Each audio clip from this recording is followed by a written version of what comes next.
Эми биринчиден ташты көрүш керек да, кандай таш экенин. Таштар бөлүнөт да, размерине жараша, анан плотностуна жараша.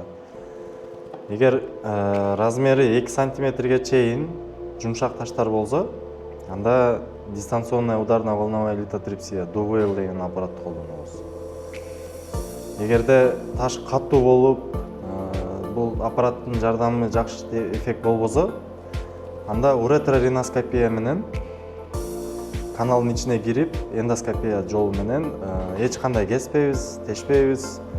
Бирок под наркозом канал менен кирип барып, ташты лазер менен майдалап, кайра алып чыгабыз. Бул экинчи метод.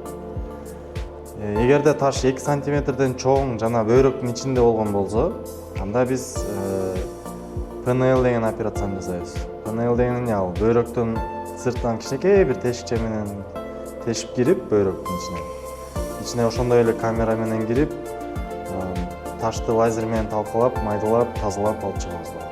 Азыркы эми современный методдордон үчөө болуп атат да. Эгер дагы бир процедура бар, ал бир аз кымбатыраак. Эгер бөйрөктүн ичинде чашка, чөнтөктөр болот да бөйрөктүн ичинде. Чөнтөкчө чашкалар болот. Ошонун ичинде таштар болсо, например, алар оорутпайт. Жүрө берет. Случайно бир УЗИден өтүп атканда бөйрөктө ташы бар экен деп чыгып калат да. Оорубайт, алар келет. Аларга кандай жардам көрсөтсөк болот? Алар менен гибкий уретрориноскоп деген бар. Атайын бөйрөктүн ичи менен барып туруп, бөйрөктүн чашкасына кайрылып кире турган аппарат бар да. Ал кымбатыраак турат, бирок аны мындай көп жасай бербейбиз, азыраак жасайбыз.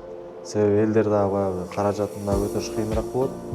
И плюс ал оорутпагандан кийин, показания болбогондон кийин аны көп жасаганга аракет кылбайбыз да.